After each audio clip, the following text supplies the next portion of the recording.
Aku balas kelakuan busuk suamiku dan ibu mertua dengan memasukkannya ke penjara dan membuat mereka menyesal seumur hidup. Assalamualaikum sahabat Bunda. Semoga Allah selalu memberikan kesehatan dan kebahagiaan untuk kita semua. Sebelumnya, jangan lupa absen dari daerah mana saja ya Bun, agar silaturahmi kita semakin erat. Pagi itu, aku memperhatikan Mas Aris yang sedang merapikan kemejanya di depan cermin. Di tanganku, ku pegang ponselnya.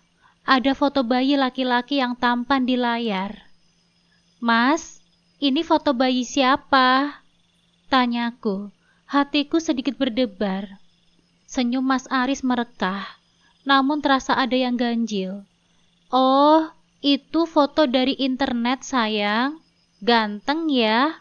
Semoga anak kita nanti bisa seganteng itu," jawabnya. Suaranya terdengar sedikit dipaksakan. Aku mengunci ponselnya. Kegelisahan masih menggantung. Jarum jam sudah menunjukkan pukul 7 kurang seperempat. Waktu terus berpacu. Aku harus segera berangkat. "Mas, aku lembur hari ini. Pulang bareng Hanin saja ya. Gak usah dijemput," ujarku. "Baiklah," responnya singkat, terlalu singkat. Di meja makan, aura Mama Hesti, ibu mertuaku terasa menusuk. Tatapannya seolah menyelami pikiranku. "Sepi sekali rumah ini kalau kalian sudah berangkat kerja," gumamnya. Aku hanya membalas dengan senyuman tipis, sibuk mengoleskan selai stroberi ke rotiku. "Bilastri, jus jeruknya agak pahit ya. Coba besok ganti langganan buahnya, Bi," kataku pada Bilastri, asisten rumah tangga kami, mencoba mengalihkan perhatian dari suasana canggung. "Baik, Bu," jawab Bilastri sigap. Lalu serangan Mama Hesti datang. "Naura, sampai kapan kamu kerja? 2 tahun menikah tapi belum juga ada tanda-tanda kamu hamil. Berhentilah bekerja dulu, Naura. Fokus saja untuk punya anak." Aku menghela nafas. Percakapan ini sudah terlalu sering. "Mah, kita sudah sering bicara soal ini kan? Aku juga ingin cepat punya anak. Tapi di rumah terus malah bikin aku stres, Mah. Doakan saja ya." Klakson mobil Hanin berbunyi. Aku pamit pada Mas Aris dan Mama mertuaku serta mencium punggung tangan mereka. Di mobil, aku mengutarakan kekesalanku pada Hanin. "Setiap pagi selalu saja soal momongan. Aku bosan. Coba periksa ke dokter lagi," Hanin menasehati. "Sudah. Dokter bilang aku dan Mas Aris itu sehat. Mungkin belum waktunya saja," jawabku. "Mungkin bibitnya kurang cocok," Hanin berkelakar. Aku tertawa kecil, tapi pikiranku kembali pada foto bayi itu. "Tapi Nin, foto bayi itu mirip banget sama Mas Aris loh." Hanin menatapku serius. "Naura, aku hanya mengingatkan, suami kamu terlihat setia, tapi tidak ada yang menjamin selamanya. Jangan terlalu percaya, sekalipun pada orang terkasih." Pukul 10 malam, aku pulang ke rumah yang sepi. Mas Aris belum pulang. Aku mencoba menghubunginya, tapi tidak diangkat. Kecemasan mulai menggerogotiku. Suara mobil terdengar. Aku bergegas membukakan pintu. Mas Aris pun masuk, bersama dengan Mama Hesti. Keduanya nampak ceria. Ada yang aneh. "Mas, kok baru pulang sekarang? Dari mana saja?" tanyaku. Suaraku datar, tapi hatiku berdebar kencang. Mas Aris tersenyum. "Mampir ke rumah teman Mama sayang, ngobrol lama. Gak terasa sudah malam." "Teman siapa?" Aku mengerutkan kening. Mama mertuaku menjawab, "Teman arisanku. Ada pengajian juga. Sayangnya kamu gak ikut. Kok aku gak dikabari sih?" Aku sedikit kesal. Mas Aris memegang pundakku. Maaf ya sayang, aku lupa. Sibuk ngobrol. Gak ada maksud untuk membuat kamu khawatir. Mama Hesti menambahkan. Naura, jangan terlalu khawatir. Aris bukan anak kecil lagi. Aku terdiam. Aku naik ke kamar. Mataku tertuju pada ponsel Mas Aris di meja. Rasa penasaran menguasai diriku. Ponsel itu terkunci password. Aku semakin cemas. Mas Aris masuk ke dalam kamar, membawa handuk, lalu melihat ponselnya di tanganku. Sayang, kenapa kamu pegang ponselku? Aku berusaha tenang. Cuma lihat wallpapernya saja, Mas. Masih foto bayi itu ya? Mas Aris tertawa.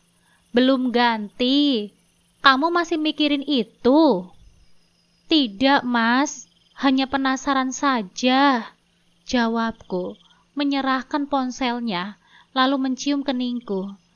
Kamu jangan banyak pikiran ya, sayang. Aku selalu setia sama kamu. Tapi senyumku tidak sepenuhnya tulus. Kecurigaanku masih membayangi. Ada sesuatu yang disembunyikan oleh Mas Aris. Keesokan paginya, aku bangun lebih awal dari biasanya. Aku tidak bisa tidur nyenyak semalaman. Terus kepikiran ponsel Mas Aris dan foto bayi itu. Setelah berdandan, aku menunggu Mas Aris turun dari kamar. Mas Aris muncul dengan wajah segar, senyumnya merekah. Selamat pagi sayang, sapanya sambil duduk di meja makan. Pagi juga Mas, jawabku, senyumku paksakan. Kamu kenapa? Kok kayak kurang tidur? Tanyanya sambil menuangkan teh hangat. Aku menghela nafas. Aku mau ngomong sesuatu, Mas. Mas Aris mengangkat alisnya. Ngomong apa, sayang? Mas, aku minta tolong satu hal. Bisa tidak ponsel kamu jangan di-password? Rasanya aneh saja, Mas. Kita kan suami istri. Apa yang perlu disembunyikan? Kemarin kan gak di-password, kataku, berusaha menjaga suaraku tetap tenang. Mas Aris terdiam sejenak, lalu tertawa kecil. Password itu kan cuma buat keamanan saja, sayang. Kalau ponselnya hilang, kan gak semua orang bisa membukanya. Mas, aku mengerti soal itu. Tapi selama 2 tahun ini kita nggak pernah pakai password di ponsel masing-masing, Mas. Kenapa sekarang Mas pakai? Apa ada yang disembunyikan dariku? Aku menatapnya serius. Mas Aris menggaruk kepalanya. Serius tidak ada yang disembunyikan dari kamu. Kamu jangan seuzon begitu. Aku tetap tidak puas. Kalau memang tidak ada apa-apa, kenapa nggak dilepas saja, Mas? Aku cuma mau semuanya transparan seperti dulu. Mas Aris terdiam, lalu mengangguk pelan. Oke deh, kalau itu bikin kamu tenang, aku lepas passwordnya. Tapi kamu harus janji nggak mikir yang macem-macem lagi ya. Aku mengangguk. Iya, Mas, aku janji. Tapi satu hal lagi, Mas. Apa lagi? Tanyanya, nadanya sedikit lelah. Kenapa wallpaper ponsel Mas masih foto bayi itu? Dan kenapa posenya beda dari kemarin? Mas dapat foto ini dari mana sebenarnya, Mas? Aku menatapnya tajam. Mas Aris tersenyum kecil. Kamu ini benar-benar penasaran ya? Aku dapat foto itu dari grup WhatsApp kantor. Ada yang mengirimkan foto anaknya. Aku suka saja, kelihatannya lucu dan tampan. Jadi aku jadikan wallpaper. Grup kantor? Aku mengerit. Aku pikir itu nggak penting. Lagi pula aku nggak nyangka kamu bakal kepikiran sampai sejauh itu. Jawabnya santai sambil sarapan. Aku mengangguk pelan, meskipun hatiku masih tidak tenang. Ya sudahlah kalau begitu. Beberapa hari kemudian berlalu. Saat Mas Aris ke kamar mengambil tasnya, Aku mengambil ponselnya yang tergeletak di atas meja. Aku buka galeri fotonya, mencari foto bayi itu, tapi fotonya tidak ada. Hatiku kembali gelisah. Mas, panggilku saat Mas Aris turun lagi. Iya, Mas Aris tersenyum sambil memakai dasinya. Kalau fotonya dari grup WhatsApp kantor, kenapa tidak ada di galeri, Mas? Mas sudah menghapusnya ya? Tanyaku, berusaha terdengar santai, tapi nadaku penuh kecurigaan. Mas Aris terdiam sejenak, lalu tertawa kecil. Oh, mungkin aku langsung download dari grup terus gak sengaja kehapus dari galeri. Kamu kenapa sih? Kok mendadak jadi curigaan begitu? Aku mencoba tersenyum. Aku cuma penasaran saja, Mas. Ya sudah, jangan terlalu memikirkan yang tidak-tidak. Nanti malah bikin kamu stres. Aku berangkat dulu ya, ucapnya sambil mencium keningku. Tapi saat Mas Aris pergi, hatiku semakin tidak tenang. Ada yang tidak beres. Aku harus cari tahu lebih jauh siapa bayi itu sebenarnya dan kenapa Mas Aris sangat menjaga rahasianya. Setelah menyiapkan dokumen untuk meeting, aku menuju meja makan untuk sarapan. Tapi Mama Hesti tidak ada. Biasanya beliau sudah duduk di sana. Mama kemana ya? Biasanya jam segini sudah duduk di sini. Gumamku sambil menuju taman belakang. Mama Hesti sedang duduk di bangku taman. Wajahnya berseri-seri, memberi makan ikan. Aku pun menghampirinya. Merasa penasaran, bahkan beliau bersenandung. Mah, sapaku. Beliau menoleh, senyumnya mengembang. Naura, kamu sudah sarapan? Belum, Mah. Aku penasaran, kok Mama tidak ada di meja makan? Semangat banget, Mah, sampai nyanyi-nyanyi segala. Ceria banget hari ini, kataku sambil duduk di sebelahnya. Mama Hesti tertawa kecil. Ceria? Masa sih? Memangnya biasanya Mama kelihatan sedih ya? Bukan begitu, Mah. Tapi pagi ini ada yang berbeda. Mama kelihatan lebih... apa ya? Bahagia banget. Apa ada kabar baik yang belum aku ketahui, Mah? Aku mencoba mengorek informasi. Mama Hesti menggeleng sambil menatap ikan-ikan. Ah, tidak ada apa-apa, Naura. Mama cuma lagi menikmati pagi ini saja. Udaranya segar. Lihat tuh ikan-ikannya lincah. Siapa yang gak senang? Aku memperhatikan raut wajahnya. Ada sesuatu di balik senyuman itu. Mama yakin tidak ada apa-apa. Soalnya tadi Mas Aris juga kelihatan senang banget. Biasanya dia gak begitu semangat pagi-pagi, kataku dengan nada santai. Mama Hesti tertawa kecil lagi.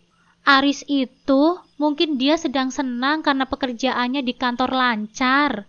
Kadang kalau laki-laki ada keberhasilan kecil di kantor, bawaannya itu jadi ceria.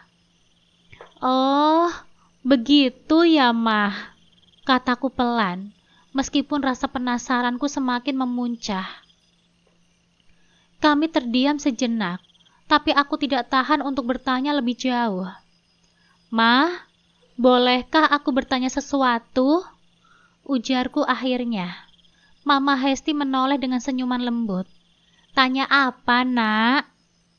Kalau misalnya Mas Aris punya rahasia, Mama pasti tahu duluan kan?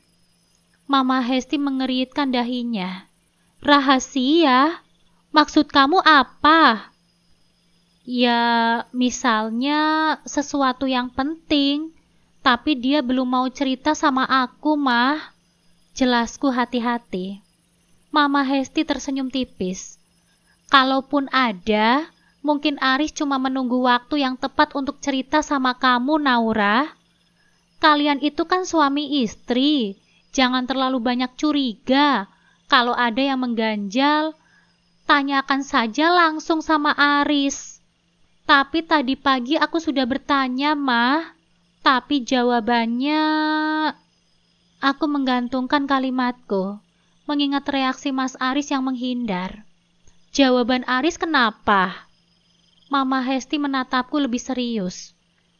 Mas Aris bilang tidak ada apa-apa, tapi aku merasa ada yang dia sembunyikan, Ma. Apalagi soal foto bayi di wallpaper ponselnya. Aku memberanikan diri untuk membuka topik itu. Mama Hesti terdiam sejenak. Ekspresinya berubah. Foto bayi? Maksud kamu apa, Naura? Iya, Ma. Wallpaper Mas Aris itu foto bayi laki-laki yang aku tidak kenal. Aku tanya soal fotonya, dia bilang dari grup kantor. Tapi aku cek galeri ponselnya, fotonya tidak ada di sana. Mama tahu soal itu. Aku memandang Mama Hesti dengan penuh harap. Mama Hesti menarik nafas dalam, lalu menghela pelan. Naura, kalau Mama tahu sesuatu, pasti Mama kasih tahu kamu. Tapi soal ini, jujur Mama juga tidak tahu apa-apa, Naura. Mungkin Aris hanya suka fotonya saja.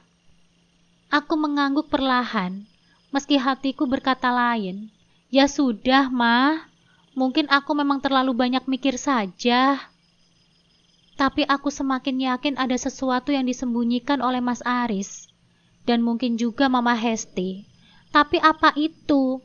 Ini baru permulaan dari misteri yang harus aku pecahkan.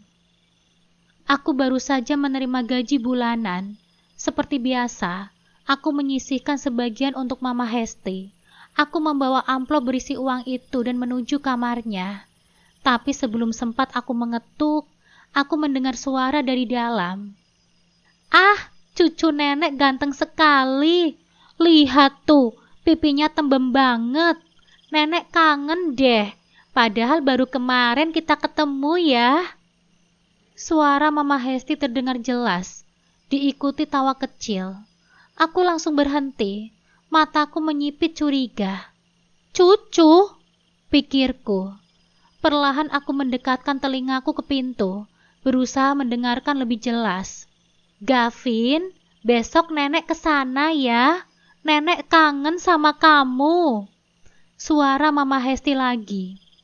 Aku menahan nafas. Gavin, siapa dia? Hatiku berdebar kencang. Aku terus mendengarkannya. Sudah dulu ya, besok kita teleponan lagi. Perasaanku memuncak. Perlahan aku mengetuk pintu dengan ragu. Mah, bolehkah aku masuk? Hening sejenak, lalu suara Mama Hesti agak tergagap. Oh, Naura, tunggu sebentar, Nak. Ada suara-suara kecil dari dalam, seperti seseorang sedang merapikan sesuatu. Tidak lama, pintu pun terbuka. Dan Mama Hesti berdiri dengan senyuman yang terasa dipaksakan. Ada apa, Naura? Tanyanya. Aku mencoba tersenyum biasa. Aku cuma mau kasih uang belanja untuk Mama. Kan aku baru saja gajian hari ini. Oh, terima kasih ya. Ujarnya sambil menerima amplop dari tanganku. Tapi aku tidak langsung pergi. Aku berdiri di tempatku, memandang Mama Hesti dengan sorot mata penasaran. Mah, barusan Mama lagi ngomong sama siapa? Kayaknya aku dengar suara Mama ngomong dari dalam kamar. Mama Hesti terlihat agak gugup, tapi dia segera menguasai dirinya. Oh, itu. Mama lagi ngomong sendiri. Kadang kalau lihat foto-foto lama, Mama suka nostalgia. Sambil ngomong sendiri, memangnya kamu dengar, Naura? Aku mengangkat alisku. Tadi Mama bilang cucu nenek ganteng sekali. Maksudnya siapa ya, Ma? Ekspresi Mama Hesti berubah sesaat sebelum dia kembali tersenyum. Oh, itu Mama lagi lihat foto Aris waktu kecil. Kamu kan tahu sendiri. Aris itu waktu kecil pipinya tembem sekali, makanya Mama bilang begitu. Aku mencoba mencerna penjelasannya. Foto Mas Aris waktu kecil. Boleh aku lihat, Mah? Besok saja ya. Mama sudah ngantuk banget nih. Kilahnya. Ya sudah deh.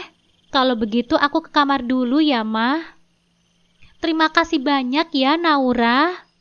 Ujarnya sambil menutup pintu kamar. Saat berjalan kembali ke dalam kamarku, hatiku penuh dengan tanda tanya. Kenapa tadi Mama Hesti terlihat gugup? Dan kenapa aku merasa apa yang dia katakan tidak sepenuhnya benar? Di kamarku, aku mengambil ponselku dan membuka galeri foto. Aku mencari lagi foto bayi yang dijadikan wallpaper oleh Mas Aris. Tapi tidak ada. Aku teringat sesuatu grup WhatsApp kantor Mas Aris. Aku menggigit bibirku, ragu sejenak. Apa aku perlu buka pesan-pesan itu? Tanyaku pada diri sendiri. Tapi penasaranku mengalahkan segalanya. Kalau Mas Aris atau Mama Hesti menyembunyikan sesuatu, aku harus tahu. Apapun itu. Beberapa hari kemudian, aku memutuskan untuk bicara dengan Hanin. Kami duduk di sudut kafe yang sepi. Aku sangat gelisah, memainkan sendokku tanpa henti. Nin, aku bingung deh. Aku semakin curiga sama Mas Aris, tapi aku tidak punya bukti apa-apa. Hanin menyipitkan matanya. Curiga? Curiga soal apa? Soal foto bayi itu lagi ya? Entahlah, kataku pelan. Tapi ada sesuatu yang dia sembunyikan. Awalnya aku pikir cuma perasaanku saja. Tapi sejak aku lihat wallpaper ponselnya ada foto bayi itu, terus reaksi dia waktu aku tanya, rasanya ada yang tidak beres. Bayinya dia mungkin. Tebak Hanin. Bukan bayi dia. Atau aku yang tidak tahu. Itu masalahnya. Dia bilang foto itu dari grup WhatsApp kantor. Tapi aku cek galerinya, fotonya tidak ada. Dan ibunya juga aneh banget. Aku dengar dia ngomong di kamar. Bilang cucu nenek ganteng sekali. Kalau nggak ada apa-apa, kenapa ngomongnya kayak gitu? Hanin mengangkat alisnya. Cucu, kamu yakin itu bukan cuma salah dengar? Aku menggelengkan kepalaku. Aku mendengarnya dengan jelas dan waktu aku tanya, mama mertuaku malah kayak menghindar. Ini sudah serius. Kamu sudah tanya langsung ke Mas Aris lagi? Hanin mengesap kopinya. Sudah, jawabannya selalu sama. Tidak ada apa-apa, tapi dia lebih hati-hati sama ponselnya. Jadi aku nekat. Aku pasang aplikasi penyadap di ponselnya. Bisikku sambil melirik sekitar. Hanin membelalakan matanya. Kamu serius, Naura? Sampai segitunya? Nin, aku harus tahu apa yang dia sembunyikan. Tapi sudah 2 hari ini aku tidak menemui apa-apa. Chatnya juga biasa saja. Gak ada telepon yang mencurigakan. Hanin mengerutkan kening. Mungkin kamu harus tanya sama teman dekatnya Aris. Itu sudah aku pikirkan juga. Aku yakin ada sesuatu yang besar, tapi dia menutupi rapat-rapat. Hanin menyandarkan tubuhnya. Jadi apa rencanamu sekarang, Naura? Besok aku akan libur beberapa hari, khusus untuk menyelidiki hal ini. Hanin memandangku ragu. Naura, kamu juga harus siap untuk apapun yang bakal kamu temui nantinya. Kalau ternyata itu sesuatu yang buruk. Aku tidak mau memikirkan sejauh itu, Hanin. Potongku cepat. Aku cuma mau tahu kebenarannya. Kalau memang tidak ada apa-apa, aku bakal minta maaf karena curiga. Tapi kalau ada... Aku menggantungkan kalimatku. Hanin menyentuh tanganku. Apapun yang terjadi, aku yakin kamu kuat. Terima kasih, Hanin, ujarku dengan senyum tipis. 2 hari kemudian, aku terus memantau ponsel Mas Aris, tapi tidak ada yang mencurigakan. Sampai pagi ini, saat aku memeriksa log panggilan, Aku menemukan nomor asing yang dihubungi oleh Mas Aris setiap pagi sebelum berangkat bekerja. Durasi panggilannya hanya 2 menit. Nomor siapa ini? Gumamku sambil menatap layar laptop. Aku mencatat nomor itu. Saat Mas Aris pergi ke kantor, aku mengambil ponselku dan menelpon Hanin. Hanin, aku menemukan nomor asing yang sering ditelepon sama Mas Aris. Aku mau mencoba mencari tahu, tapi aku nggak tahu harus mulai dari mana, kataku. Nomornya coba kamu cek di aplikasi Get Kontak. Siapa tahu ada info, saran Hanin. Aku pun mengangguk. Oke, aku akan mencoba dulu. Kalau aku menemukan sesuatu, aku akan kabari kamu. Ya sudah, kabari aku ya. Dan kamu harus hati-hati, jangan gegabah, pesan Hanin sebelum menutup telepon. Di kamarku, aku mengambil ponselku. Aku masih memikirkan nomor itu. Hasil penelusurannya menunjukkan itu hanya nomor rekan kerja Mas Aris, Joni. Aku pernah mendengar nama itu dari Mas Aris. Aku menghela nafas berat, lalu menyandarkan kepalaku ke dinding. Hanin sedang menelpon lewat video call. Kamu yakin itu cuma nomor rekan kerjanya? Tanya Hanin dengan raut wajah penasaran di layar ponsel. Iya, Nin, jawabku sambil mengusap wajahku. Aku cek di aplikasi pencarian nomor. Ternyata itu atas nama Joni. Aku juga pernah dengar nama itu dari Mas Aris. Dia sering cerita soal kerjaannya. Hanin mengerutkan keningnya. Jadi nggak ada yang aneh sama nomor itu? Kayaknya nggak ada, Nin. Balasku frustasi. Aku nggak tahu lagi harus curiga sama apa. Aku cuma capek terus-terusan merasa ada yang disembunyikan. Tapi tidak ada buktinya. Hanin mengangguk kecil. Mungkin kamu harus berhenti curiga. Aris mungkin memang tidak menyembunyikan apa-apa dari kamu. Aku pun menggeleng. Tapi aku masih merasa ada yang tidak beres. Entah kenapa firasatku bilang ada sesuatu. Aku nggak tahu apa itu. Hanin terdiam sejenak. Kalau begitu, besok aku coba tanya teman dekatnya Aris. Kalau mereka tidak tahu apa-apa juga, mungkin sudah saatnya kamu percaya sama suamimu. Ya, aku rencananya sih mau mulai dari situ, kataku lirih. Tapi kalau nggak nemu apa-apa lagi, aku benar-benar bingung harus gimana lagi. Ya sudah, kamu istirahat saja.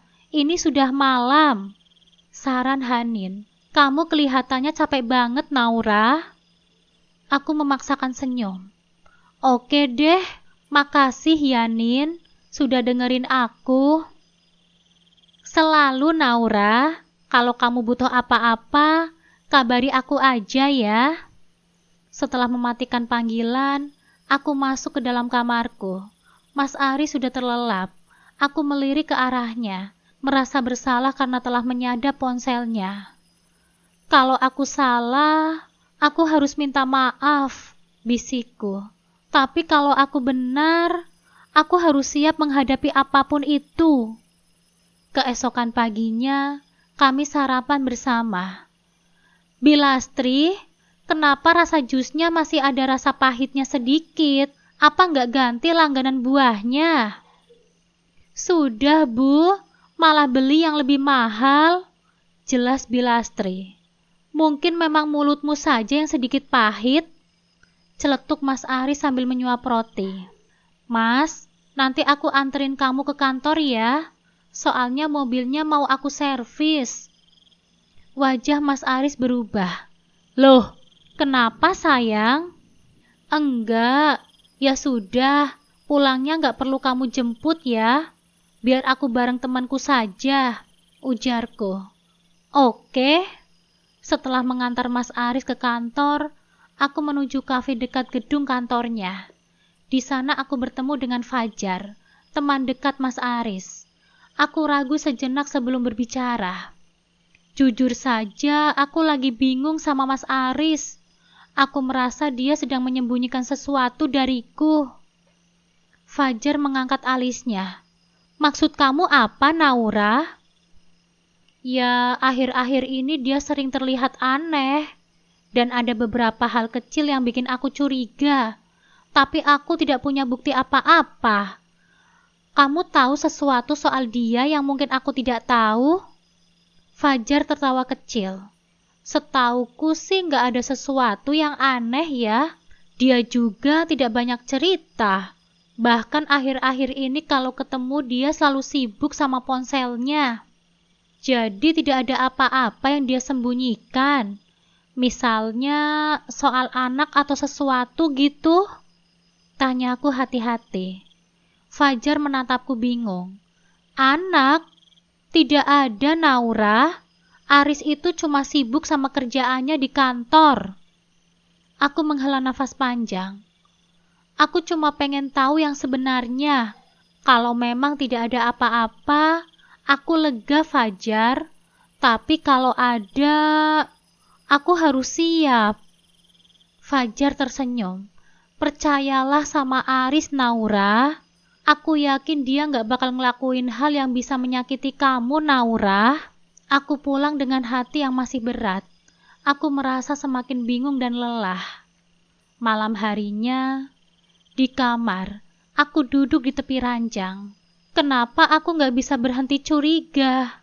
Gumamku. Mas Aris mendekat. Kamu sakit, Naura? Kok kelihatannya kamu pucat? Aku menggeleng. Aku cuma pusing saja, Mas. Kayaknya aku kurang tidur. Aku meraih tangannya. Mas Aris meraih tanganku. Kamu istirahat saja ya. Jangan terlalu capek. Aku menatap wajahnya, mencoba mencari sesuatu yang menguatkan firasatku. Tapi yang kulihat hanyalah perhatian tulus. Iya, Mas, jawabku pelan. Tapi jauh di dalam hatiku, kecurigaanku masih bergejolak. Mas, aku minta maaf ya. Untuk apa, sayang? Untuk semuanya. Aku belum bisa menjadi istri yang baik. Bahkan aku juga belum bisa kasih kamu keturunan. Jangan terlalu dipikirkan. Aku sayang sama kamu apa adanya, Naura. Mas Aris mengusap kepalaku. Aku sedang berada di ruang rapat sebuah hotel. Pikiranku terus terganggu oleh rasa curiga dan putus asa. Saat rekan kerjaku, Andra, menjelaskan strategi pemasaran, mataku tanpa sengaja melirik keluar jendela. Aku melihat parkiran kafe di seberang hotel. Mataku membelalak. Mas Aris berdiri di dekat sebuah mobil hitam. Di sebelahnya, seorang wanita berambut panjang sedang menggendong bayi. Wanita itu tersenyum sambil berbicara dengan Mas Aris, yang nampak sesekali menatap bayi tersebut dengan ekspresi lembut. Aku membeku. Anda setuju dengan usulan ini, Bu Naura? Tanya salah satu kolega, membuyarkan lamunanku. Oh, iya, maaf. Jawabku terbata-bata, tapi mataku terus melirik ke arah parkiran. Wanita itu memberikan bayinya kepada Mas Aris. Naura, kamu baik-baik saja kan? Andra menatapku heran. Iya, aku permisi sebentar. Jawabku gugup sebelum berdiri dan buru-buru keluar dari ruang rapat. Aku menuruni anak tangga dengan cepat. Kepalaku penuh dengan tanda tanya dan emosi yang meluap-luap. Aku sampai di parkiran. Mas Aris dan wanita itu masih berdiri di dekat mobil. Mas Aris, seruku tanpa bisa menahan diri. Mas Aris terkejut. Ia menoleh dengan wajah kaget. Begitu pula dengan wanita di sampingnya. Bayi itu mulai menangis pelan. Naura, kamu kenapa ada di sini? Tanya Mas Aris gugup. Suaranya bergetar. Seharusnya aku yang tanya, Mas. Kamu ngapain di sini? Dan siapa wanita itu, Mas? Tunjukku pada wanita itu. Nadaku penuh dengan amarah. Wanita itu nampak panik dan segera melangkah mundur. Mas, aku pergi dulu. Kita ngobrolnya nanti saja, katanya pada Mas Aris sebelum cepat-cepat masuk ke dalam mobil. Jangan pergi, tunggu dulu, seruku sambil mencoba mendekati mobil. Tapi wanita itu sudah menyalakan mesin dan pergi. Mas Aris berdiri terpaku. Jawab aku, Mas. Siapa bayi itu? Dan siapa wanita itu? Aku mendekat. Air mataku mulai menggenang. Mas Aris menunduk. Naura, aku bisa jelaskan, Naura. Tapi tidak di sini. Tidak di sini. Jadi kamu berharap aku diam dan pura-pura tidak melihat apa-apa? Kamu pikir aku ini bodoh, Mas? Mas Aris menghela nafas panjang. Aku serius, Naura. Bayi itu keponakanku dari saudara jauh. Saudara kamu bilang? Bahkan kamu adalah anak tunggal dan tidak mungkin memiliki saudara yang punya bayi. Suaraku mulai bergetar. Mas Aris menatapku, kebingungan. Tolong, kita pulang dulu, Naura. Aku akan menjelaskan semuanya. Pulang? Kamu pikir aku mau duduk di mobil dengan kamu setelah melihat semua ini, Mas? Jawab aku sekarang. Apa bayi itu adalah anak kamu? Bahkan wajah anak itu sama dengan wallpaper di ponselmu. Orang-orang memperhatikan kami. Aku tidak bisa ngomong sekarang, Naura. Akhirnya Mas Aris berkata pelan. Aku menggeleng tak percaya. Tidak bisa ngomong? Itu artinya iya kan, Mas? Ya Allah, kamu punya anak dari wanita lain. Mas Aris menunduk. Naura, aku mohon, jangan buat keributan. Jangan buat kesimpulan sebelum aku menjelaskan. Kesimpulan? Apalagi yang perlu aku simpulkan, Mas? Semuanya sudah jelas di depan mataku. Kamu sudah berkhianat. Kamu punya keluarga lain di belakangku. Dan aku ini apa, Mas? Mas Aris mencoba mendekatiku. Tapi aku mundur selangkah. Air mataku mulai mengalir di pipiku. Jangan sentuh aku, Mas. Aku tidak tahu apakah aku masih bisa percaya sama kamu. Setelah ini, suaraku pecah. Aku tidak tahu harus apa. Mas Aris nampak ingin berbicara, tapi aku tidak memberikan kesempatan. Aku berbalik dan berjalan pergi dengan langkah berat, meninggalkannya yang berdiri terdiam. Aku tidak bisa menahan tangisku.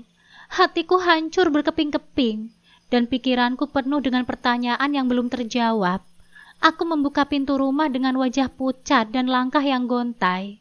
Air mataku masih membekas di pipi. Mama Hesti sedang duduk menonton televisi di ruang tengah. Melihatku masuk, beliau segera menoleh. Naura, kok kamu pulang cepat? Tanya Mama Hesti khawatir. Aku tidak langsung menjawab. Aku berjalan ke sofa dan duduk lemas, menundukkan kepalaku sambil mengusap wajah. Ma, suaraku bergetar. Aku tadi ketemu sama Mas Aris. Mama Hesti mengerutkan keningnya. Ketemu sama Aris? Maksudnya di kantor? Di parkiran kafe, Ma? Jawabku pelan. Dia sedang bersama seorang wanita dan bayi. Mama Hesti terdiam sejenak. Mungkin itu temannya, Naura. Aris memang sering ketemu orang karena pekerjaannya. Bukan, Ma. Aku mendongak. Mataku merah. Dia menggendong seorang bayi itu dengan cara seperti seorang ayah.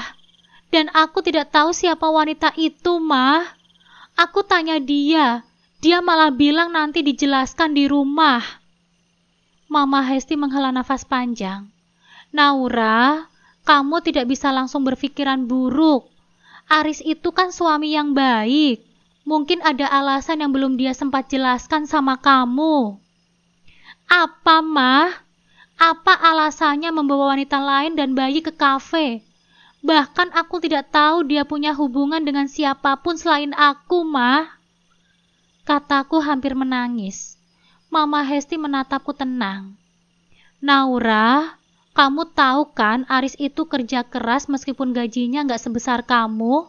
Dia nggak mungkin melakukan hal yang bisa menghancurkan pernikahan kalian. Aku menggeleng cepat. Tapi kenyataannya aku lihat sendiri, Mah. Mas Aris itu berbohong. Kalau dia nggak salah, kenapa dia nggak langsung jawab saat aku tanya? Mama Hesti mendekat, duduk di sampingku, dan menggenggam tanganku. Nak, kamu harus tenang dulu ya. Mungkin memang ada hal yang Aris sembunyikan, tapi itu bukan berarti dia mengkhianatimu. Kita harus dengar penjelasannya dulu, Nak. Penjelasan apa lagi, Mah? Aku menatap Mama Hesti dengan mata penuh luka. Buktinya sudah jelas. Dia punya bayi dengan wanita lain. Naura, ibu kenal Aris lebih lama dari kamu. Dia itu anak yang bertanggung jawab. Kalaupun ada sesuatu yang dia sembunyikan dari kamu, pasti itu ada alasannya. Mungkin dia nggak mau kamu khawatir. Apa, Mah? Dia nggak mau aku khawatir. Justru karena dia tidak jujur aku jadi seperti ini. Kataku dengan suara meninggi. Mama Hesti menarik nafas panjang. Aris itu anak tunggal yang punya beban berat sejak kecil, Naura. Mungkin dia terlalu takut untuk mengecewakan kamu. Mama yakin ini cuma salah paham saja. Aku berdiri, melangkah ke arah jendela sambil memegangi kepalaku. Salah paham, Ma? Jadi apa aku salah karena aku curiga? Aku ini kan istrinya. Aku berhak tahu semuanya, Ma. Mama Hesti bangkit, mendekatiku. Naura, kamu benar. Kamu punya hak tahu, tapi kamu juga harus memberi kesempatan untuk Aris bicara. Jangan langsung menuduhnya. Aku berbalik. Air mataku mengalir lagi. Mah, aku ingin percaya, tapi aku lihat sendiri, Mah. Wajah bayi itu mirip sekali dengan Mas Aris. Bahkan foto bayi itu ada di ponselnya. Mama Hesti tertegun, namun beliau tetap saja mencoba tenang. Kalau begitu, tunggu saja Aris pulang. Ajak dia bicara baik-baik. Jangan hancurkan hubungan kalian hanya karena sebuah kecurigaan. Ma, aku tidak tahu apakah aku bisa menunggu. Aku takut kalau Mas Aris benar-benar punya keluarga lain di belakangku, Ma. Mama Hesti menggenggam kedua tanganku. Naura, Mama tahu kamu sakit hati, tapi percayalah, keluarga ini akan hancur kalau kalian tidak saling memberikan kesempatan untuk jujur. Kalau Aris salah, kita hadapi bersama, tapi jangan buat keputusan saat emosi, Nak. Aku terdiam, mencoba mencerna kata-katanya. Aku tahu Mama Hesti sangat menyayangi Mas Aris, tapi hatiku tetap saja sulit untuk menerima kenyataan yang baru saja aku lihat. Tiba-tiba, aku terbangun dengan keringat bercucuran dan nafas tersengal-sengal. Kamar tidur yang gelap terasa mencekam. Aku menyentuh wajahku, memastikan bahwa semuanya hanyalah mimpi. Ya Allah, gumamku pelan. Mas Aris bergeser, terbangun oleh suaraku. Kamu kenapa, Naura? Tanyanya serak, matanya masih setengah terpejam. Aku menggigit bibirku. Aku mimpi buruk, Mas. Mas Aris menyalakan lampu kecil, lalu duduk di hadapanku. Mimpi apa kamu? Kelihatannya kamu ketakutan sekali. Aku mimpi kamu sama seorang wanita lain, Mas. Jawabku ragu, menundukkan pandangan. Mas Aris terdiam sejenak.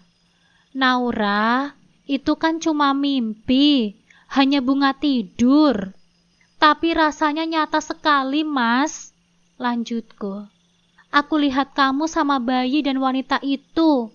Aku nggak tahu kenapa aku terus mimpi kayak gini akhir-akhir ini, Mas. Mas Aris mengulurkan tangannya, menggenggam tanganku. Naura, aku tidak tahu apa yang bikin kamu punya pikiran seperti itu. Tapi aku tidak pernah dan tidak akan pernah melakukan hal yang bisa menyakiti hati kamu. Aku menarik tanganku perlahan, lalu berdiri. Aku tidak tahu, Mas, tapi aku merasa kalau kamu menyembunyikan sesuatu dariku. Naura, kamu serius ngomong kayak gitu? Suara Mas Aris mulai terdengar berat. Iya, Mas, balasku tegas. Aku tidak tahu kenapa, tapi perasaan ini gak pernah hilang. Aku cuma ingin kamu jujur, Mas, kalau memang ada sesuatu. Mas Aris berdiri mendekatiku. Kamu mau aku jujur soal apa, Naura? Aku tidak mengerti kenapa kamu tiba-tiba jadi kayak gini. Aku ini kerja, buat masa depan kita, tapi sekarang kamu malah curiga. Aku gak bilang kamu bohong soal kerja, Mas, jawabku. Tapi aku lihat cara kamu akhir-akhir ini, kamu sering sibuk sendiri, lebih banyak di ponselmu. Oke, mulai besok aku akan lebih perhatian dan gak banyak main ponsel. Sekarang tidur lagi ya, ini masih malam. Aku akhirnya tertidur. Keesokan harinya, aku memutuskan untuk tidak bekerja. Mas, aku ngerasa gak enak badan. Aku mau istirahat saja ya di rumah. Mas Aris cepat-cepat menempelkan punggung tangannya di keningku. Apa perlu kita ke dokter sekarang? Tidak, Mas. Aku mau istirahat saja di rumah, jawabku.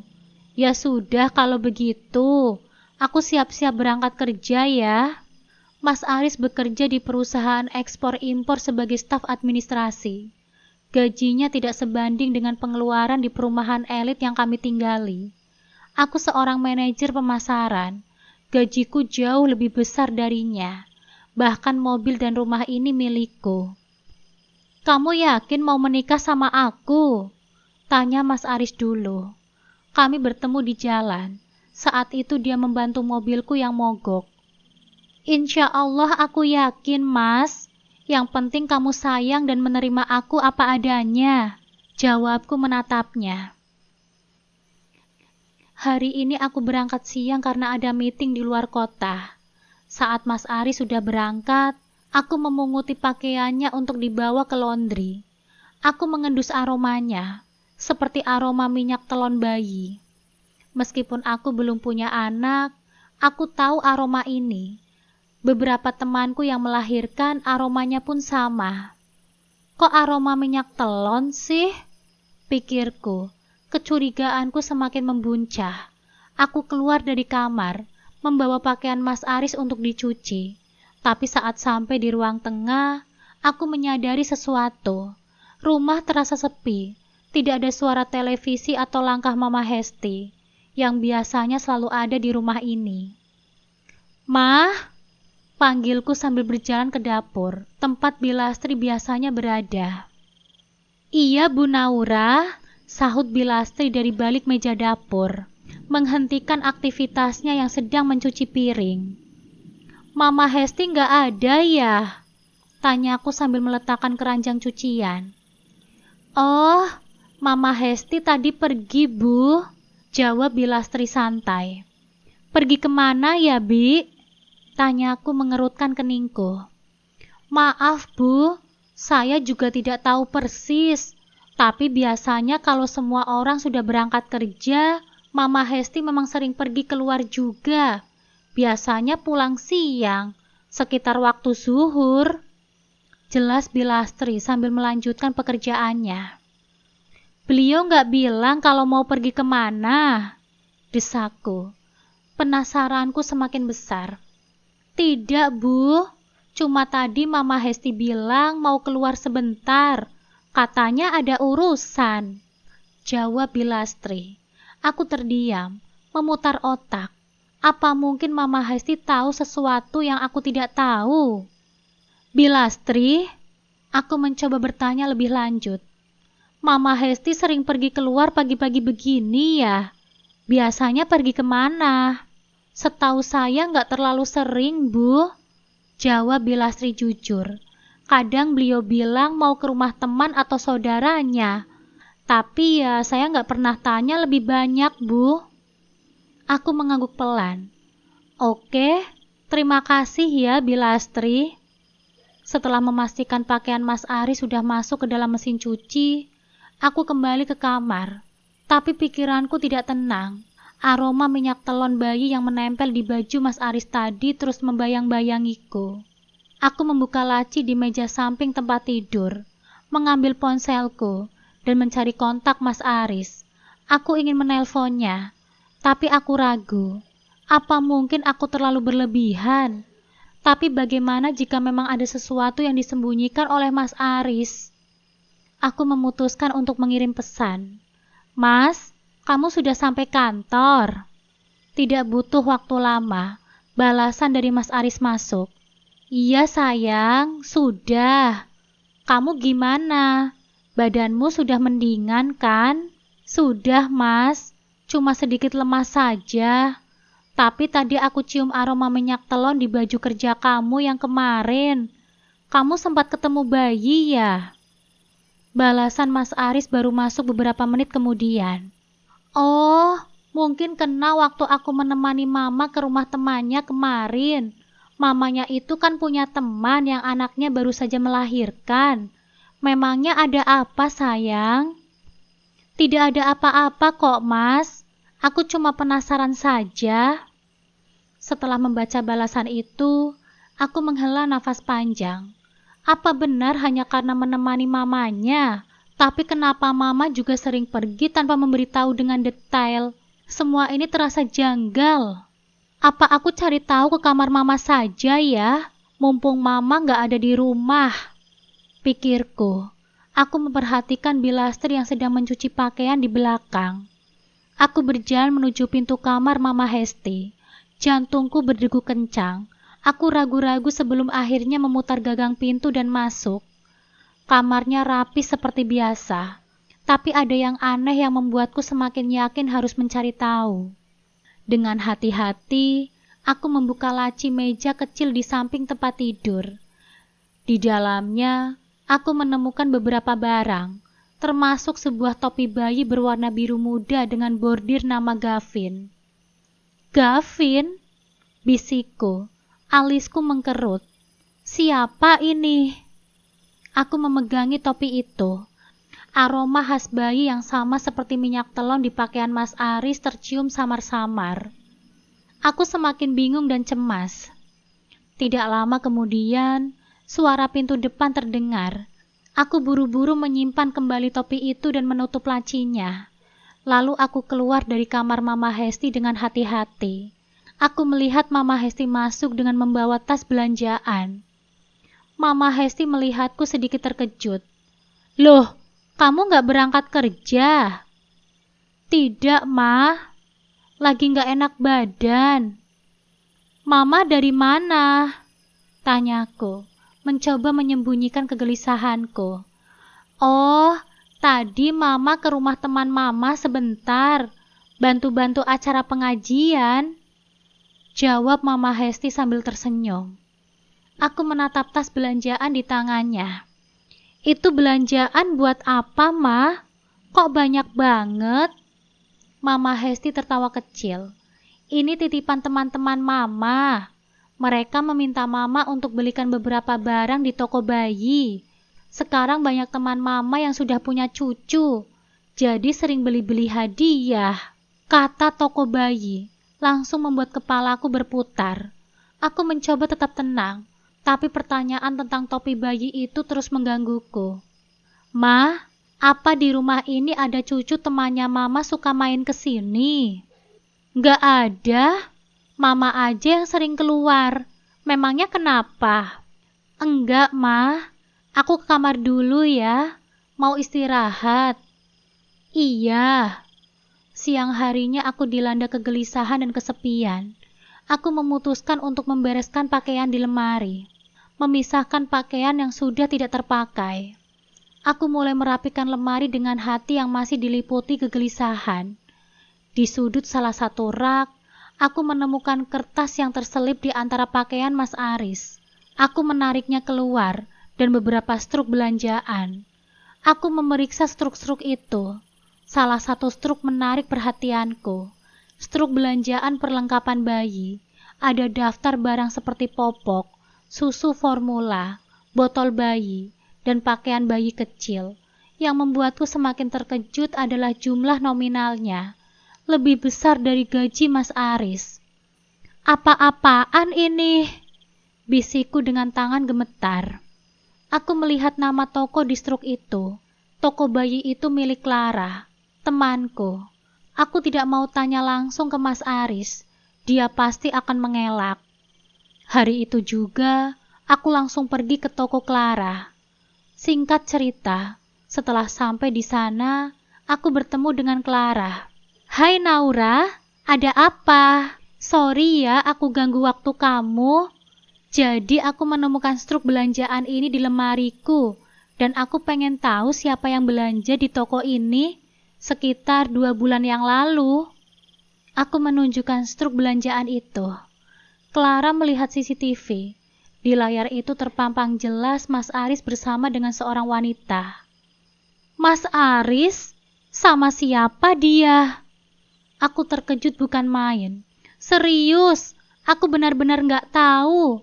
Maklumlah, aku kan nggak standby di tempat ini terus, kata Clara ikut bersimpati.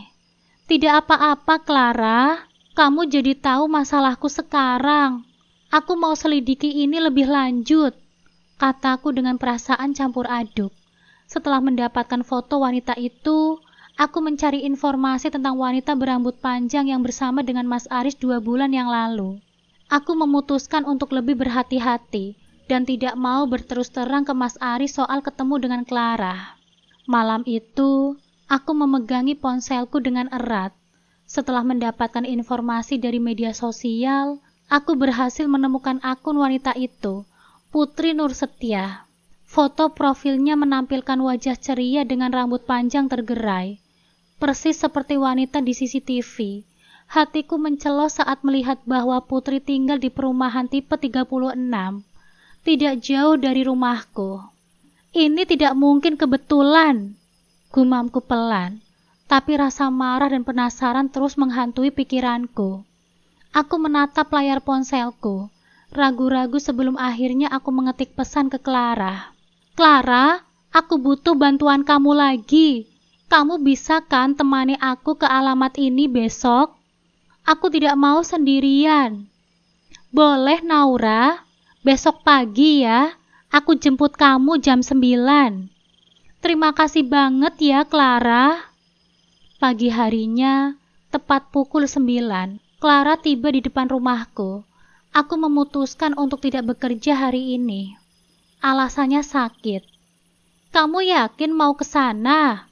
Tanya Clara, menatapku yang nampak memucat. Aku mengangguk pelan. Aku harus tahu, Clara. Kalau aku tidak cari tahu, bisa-bisa aku nggak tidur. Kamu lihat sendiri kan? Aku kurang tidur memikirkan urusan kayak gini. Kami naik mobil Clara dan menuju perumahan tipe 36. Jalanan sempit itu terasa semakin menyesakkan dadaku. Clara memperlambat mobilnya saat nomor rumah yang kami cari muncul. Itu rumahnya, ucapku pelan, menunjuk ke sebuah rumah sederhana. Kamu yakin kamu mau langsung ketok pintu itu? Tanya Clara. Aku menghela nafas panjang. Iya, aku harus tahu apa yang sebenarnya terjadi. Kami pun turun dari mobil. Aku berjalan ragu-ragu ke depan pintu. Clara mengekor di belakangku. Aku mengetuk pintu dengan tangan gemetar. Pintu terbuka, dan wanita berambut panjang itu pun muncul, mengenakan daster sederhana. Wajahnya terkejut melihat kami. Iya, ada apa ya? Tanyanya ramah, meskipun raut wajahnya menunjukkan kebingungan. Kamu Putri kan? Tanyaku. Suaraku bergetar. Wanita itu mengerutkan kening. Iya, saya Putri. Maaf, kita sudah kenal sebelumnya. Aku menggigit bibir, mencoba menahan emosi. Kita nggak kenal, tapi aku tahu kamu. Kenalkan, namaku Naura. Terdengar suara tangis bayi. Putri cepat-cepat menggendongnya.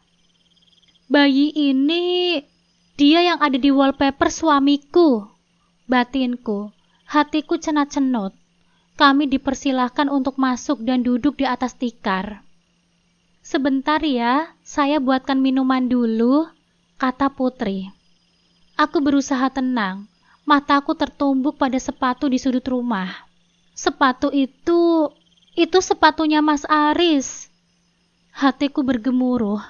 Ya Allah, kuatkanlah aku.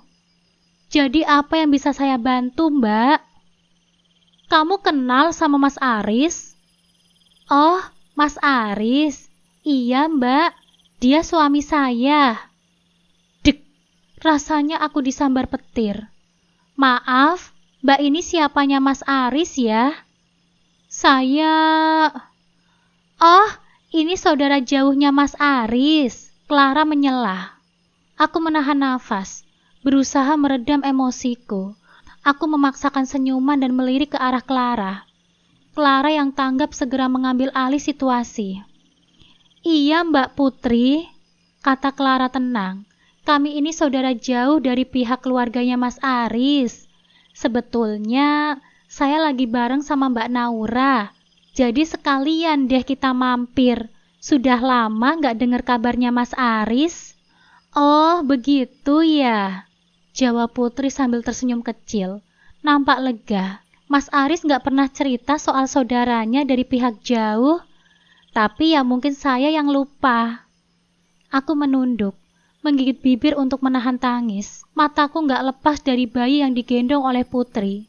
Bayi itu mirip sekali dengan Mas Aris. Tidak ada keraguan lagi. Bayinya lucu, kata Clara cepat. Berapa umurnya? Baru 7 bulan, Mbak, jawab Putri sambil tersenyum bangga. Namanya Gavin. Aku merasa dadaku semakin sesak mendengar nama itu. Aku teringat topi bayi yang aku temukan di kamar Mama Hesti.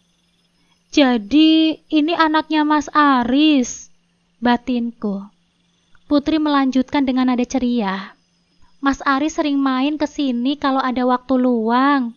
Dia sayang sekali sama Gavin.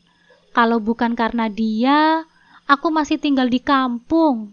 Mas Aris tinggal di sini juga, tanya Clara santai. Oh, tidak, Mbak, jawab Putri. Dia cuma mampir kalau sempat. Masih sibuk sama pekerjaannya. Jadi nggak bisa sering-sering ke sini. Tapi dia selalu ngirimin uang untuk kebutuhannya Gavin. Aku sudah tidak tahan lagi. Tanganku mengepal erat. Aku harus segera pergi sebelum emosiku meledak. Terima kasih sudah menerima kami, Mbak Putri. Sampaikan salam kami kepada Mas Aris ya. Insya Allah nanti kalau ada waktu kita main lagi. Ucapku sambil berdiri. Kami pamit dulu ya. Bilang tadi saudaranya ke sini. Kalau ada waktu mampir lagi ya, Mbak, balas Putri. Clara mengikutiku keluar rumah. Begitu sampai di dalam mobil, aku langsung menangis terisak-isak. Clara duduk di sampingku, menepuk-nepuk punggungnya. Naura, kamu harus kuat, kata Clara pelan. Aku tahu ini berat, tapi kamu tidak bisa terus-terusan terdiam. Aku tidak percaya, Clara, jawabku sambil mengusap air mataku. Dia menikah lagi tanpa sepengetahuanku. Bahkan dia punya anak dari wanita itu. Apa artinya pernikahanku selama ini, Clara? Naura, kamu tahu kan apa yang harus kamu lakukan sekarang? Tanya Clara hati-hati. Tahu, Clara.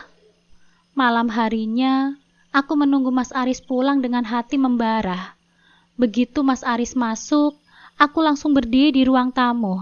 Mas, kita harus bicara. Ucapku tegas.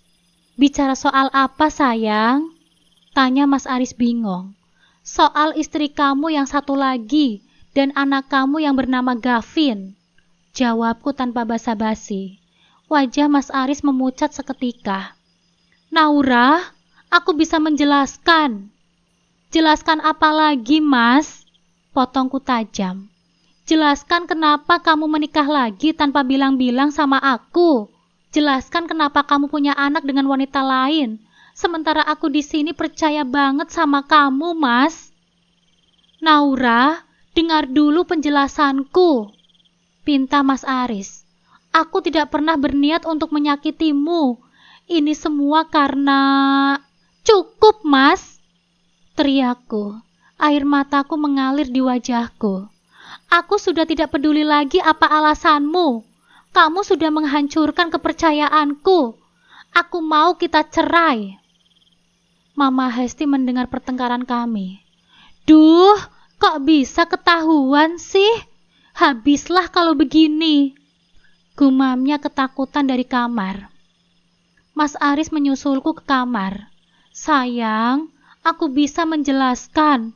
Tolong dengarkan aku dulu. Stop, Mas. Sekarang keinginanmu dan mamamu memiliki anak sudah terwujud dari wanita lain. Pergi dari sini dan jangan bawa apapun seperti kamu dulu masuk ke dalam rumah ini. Tegasku dengan tatapan tajam. Mas Aris berdiri di depan pintu kamarku dengan wajah penuh kebingungan dan penyesalan.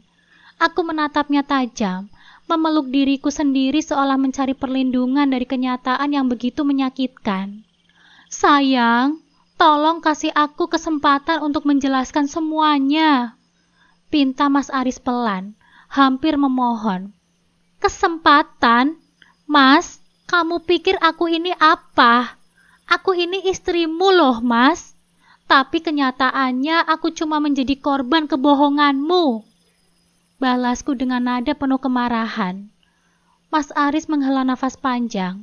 Naura, dengarkan aku dulu. Aku tahu aku salah, tapi semua ini punya alasan. Aku tidak pernah bermaksud untuk menyakiti kamu, Naura. Kamu tidak bermaksud untuk menyakiti aku. Kenapa kamu menikah lagi di belakangku, Mas? Kenapa kamu punya anak dengan wanita lain? Kenapa, Mas? Aku menatapnya dengan mata penuh air mata. Namun tidak ada sedikit pun kelembutan di sana. Mas Aris berjalan pelan, duduk di kursi dekat pintu kamar. Naura, sebelum aku kenal sama kamu, aku sudah kenal lebih dulu sama Putri. Kami pacaran waktu aku di kampung.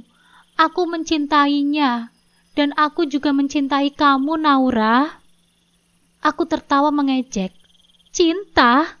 Jadi cinta itu alasan kamu untuk menikahi dia dan meninggalkan aku dalam kebohongan selama bertahun-tahun? Mas Aris mengangguk pelan. Aku tidak pernah meninggalkan dia, Naura. Waktu aku ke Jakarta untuk mencari pekerjaan, aku janji sama Putri kalau aku bakal kembali dan menikahinya. Tapi di Jakarta, semuanya berubah. Aku bertemu denganmu, Naura. Dan kamu lihat aku sebagai jalan keluar untuk semua masalahmu. Karena aku kaya. Potongku, nadaku penuh sinis. Mas Aris menunduk. Awalnya iya, Naura. Aku tidak bisa bohong.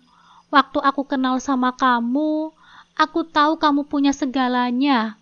Uang, rumah, masa depan yang cerah. Dan aku cuma orang miskin yang tidak punya apa-apa. Aku pikir kalau aku menikah denganmu, aku bisa membantu keluargaku dan membantu mama. Aku tersenyum pahit. Jadi aku ini cuma tiket emas untuk kamu. Cuma alat untuk kamu dan mamamu hidup enak. Begitu, Mas. Bukan begitu, Naura. Aku memang salah. Tapi sekarang aku beneran cinta sama kamu, Naura. Tapi kenyataannya kamu tetap cinta sama dia kan, Mas? Kamu menikahinya di belakangku. Teriakku, mataku merah karena tangis. Mas Aris mengangguk lagi, kali ini dengan mata yang mulai berkaca-kaca. Iya, aku menikahi Putri. Waktu dia datang ke Jakarta dan bilang kalau dia hamil. Aku tidak bisa meninggalkannya. Dia butuh aku. Gavin butuh aku. Aku tahu ini salah, Naura, tapi aku tidak tahu harus bagaimana lagi. Aku terdiam sejenak, menatapnya dengan pandangan tidak percaya. Dan mamamu? Apa dia tahu soal ini, Mas? Mas Aris mengangguk pelan. Mama tahu dari awal. Mama tidak pernah setuju aku menikah sama kamu, Naura. Dia selalu bilang kalau kamu tidak cocok untukku. Mama tidak pernah benar-benar menerima kamu karena kamu berasal dari panti asuhan. Wajahku memerah. Jadi selama ini aku ini apa? Orang luar yang tidak pernah diterima. Dan kamu menikahiku cuma karena aku punya uang. Mas Aris mencoba mendekatiku, tapi aku mundur, mengangkat tanganku untuk menghentikannya. Jangan dekat-dekat aku, Mas. Aku tidak mau melihat kamu lagi. Naura, aku tahu aku salah, tapi tolong kasih aku kesempatan buat memperbaiki semuanya. Aku menggeleng. Perbaiki? Kamu pikir ini suatu barang yang bisa diperbaiki? Kamu sudah menghancurkan semuanya, Mas. Kepercayaanku, cintaku, dan semuanya. Mas Aris menunduk. Aku tahu aku tidak pantas meminta maaf. Aku cuma ingin kamu tahu kalau aku benar-benar menyesal. Sudah terlambat, Mas. Jawabku dengan suara dingin. Aku tidak mau menjadi istri kedua. Apalagi menjadi istri yang terus dibohongi. Kalau kamu benar-benar mencintai dia, pergi dan hidup bersama dengannya. Aku akan mengurus perceraian kita. Mas Aris membuka mulut, tapi tidak ada kata yang keluar. Ia hanya bisa menatapku dengan rasa bersalah yang begitu dalam. Sekarang kamu pergi, Mas. Ucapku tegas. Aku tidak mau melihat kamu lagi. Dan jangan pernah mengharapkan pengampunan dariku. Mas Aris berdiri perlahan. Langkahnya terasa berat. Dia menatapku sekali lagi, berharap ada sedikit saja harapan. Namun mataku kosong, tidak mengisyaratkan ruang untuk kedamaian. Dengan berat hati, Mas Aris melangkah keluar dari kamarku. Suara pintu yang tertutup menjadi akhir dari segalanya. Aku berdiri di depan kamar dengan wajah yang penuh penyesalan. Tetapi aku tidak ingin mendengarkan apapun lagi. Aku hanya mengemasi barang-barangku dengan gerakan cepat dan penuh emosi. Di ruang tamu, Mama Hesti berdiri dengan wajah penuh amarah, menatapku seolah semua yang telah terjadi adalah kesalahanku. Kamu sekarang sudah puas, Naura? Mama Hesti memekik, membuat suasana rumah semakin tegang. Aris terpaksa pergi dari rumah ini gara-gara kamu. Dasar wanita mandul yang tidak tahu diri. Aku menghentikan langkahku sejenak. Hatiku seperti ditusuk 1000 pisau. Tapi aku tidak ingin menunjukkan kelemahanku di depan mereka. Aku menarik nafas dalam-dalam dan membuang muka. Mah, cukup! Mas Aris berusaha menghentikan mamanya. Tetapi Mama Hesti terus saja mengomel. Cukup apa, Aris? Lihat dia, pura-pura kuat. Tapi sebenarnya dia itu gak punya siapa-siapa selain kita. Aku dari awal sudah bilang kan, jangan menikahi dia. Wanita yang tidak punya asal-usul, cuma dibesarkan di panti asuhan. Sekarang mau apa? Kamu pikir dia bisa bahagia kalau tidak ada anak di rumah ini? Aku menutup mataku rapat-rapat, mencoba menahan air mataku. Aku berbalik, memandang Mama Hesti dengan tatapan dingin. Mah, ucapku pelan tapi tegas. Saya mungkin dibesarkan di panti asuhan. Mungkin saya tidak punya orang tua seperti Mama, tapi saya punya harga diri. Kalau Mama mau pergi, silahkan pergi saja. Tapi jangan pernah kembali ke rumah ini lagi. Berani sekali kamu bicara seperti itu sama saya.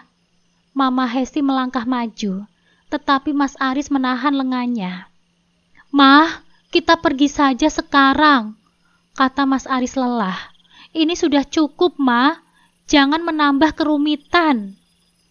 Mama Hesti mendengus, menarik tangannya. Kamu dengar itu, Naura?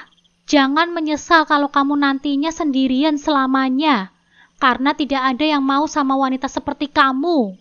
Aku tidak menjawab. Aku hanya berdiri terdiam.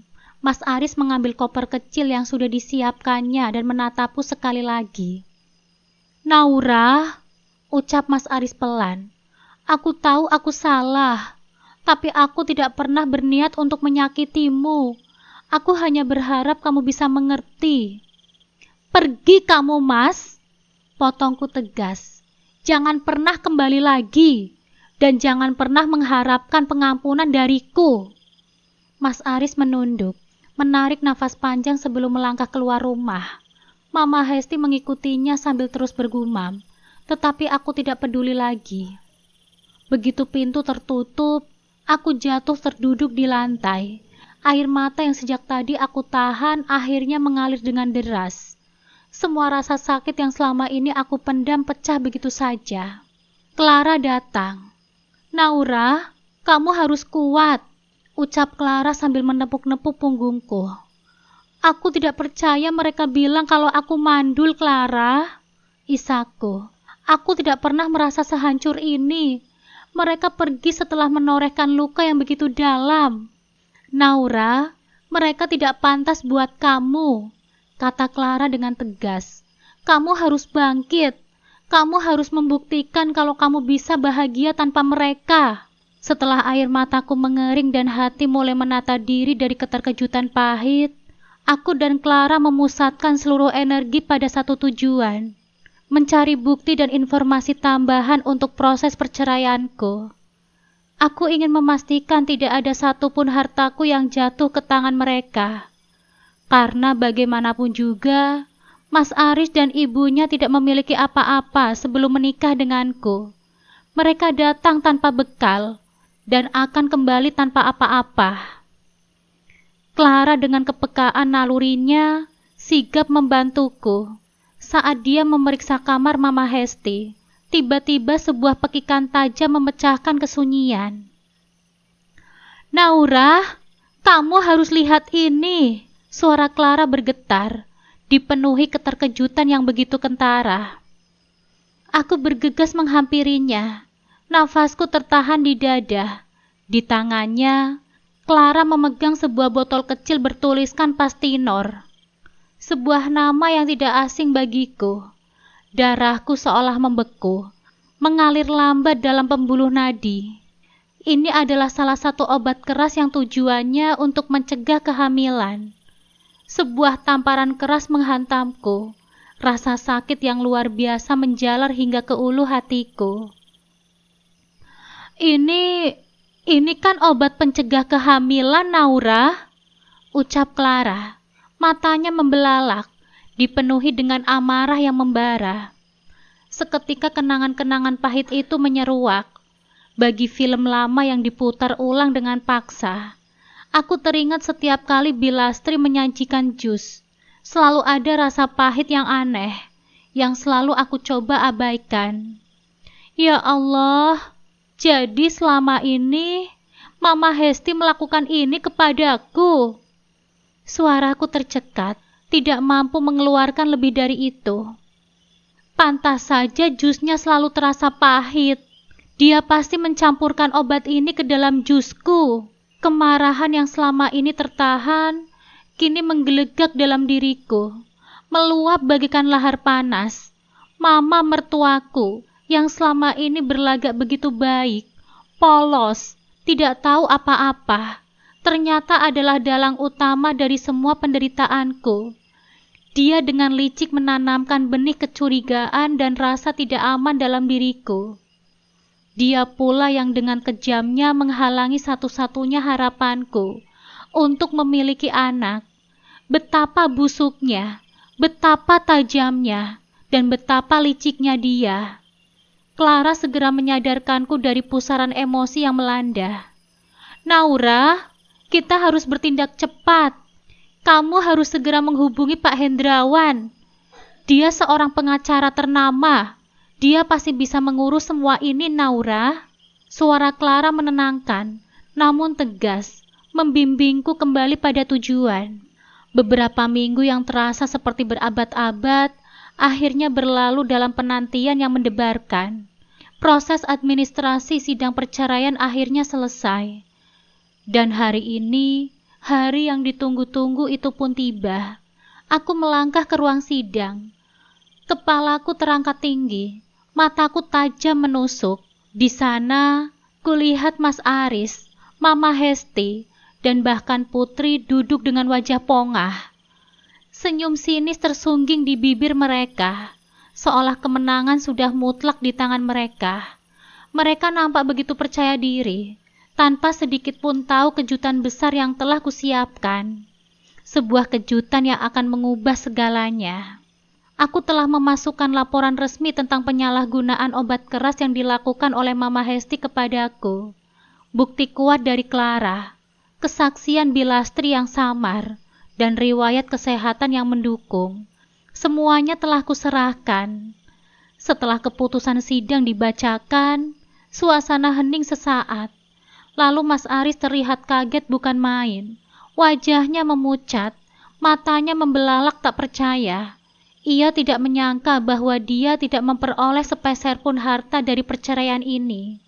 Mobil mewah, rumah impian, semua aset yang dulu dia banggakan, kini sepenuhnya menjadi milikku. Namun yang jauh lebih menyakitkan baginya adalah ketika dia menyaksikan dengan mata kepala sendiri, ibunya, Mama Hesti, diborgol dan ditangkap polisi atas kasus penyalahgunaan obat keras itu. Wajah Mama Hesti yang tadinya pongah kini pasti tak berdarah. Tak mampu mengeluarkan sepatah kata pun, hanya pandangan kosong penuh penyesalan. Aku memandang Mas Aris yang kini terduduk bersimpuh di lantai marmer. Bahunya bergetar, meratapi semua perbuatannya. Penyesalan jelas terpancar di wajahnya, mengukir kerutan kesakitan yang tidak akan pernah bisa dia hapus. Namun aku tidak peduli. Rasa pembalasan ini terasa begitu setimpal dengan semua lukaku. Pengkhianatan, dan kebohongan yang telah dia dan ibunya torehkan dalam setiap jengkal kehidupanku. Aku berbalik, melangkah pergi meninggalkan mereka, yang kini harus menanggung konsekuensi pahit dan kebusukan hati keserakahan mereka. Langkahku terasa ringan, hatiku lapang, keadilanku telah dibayar. Tamat.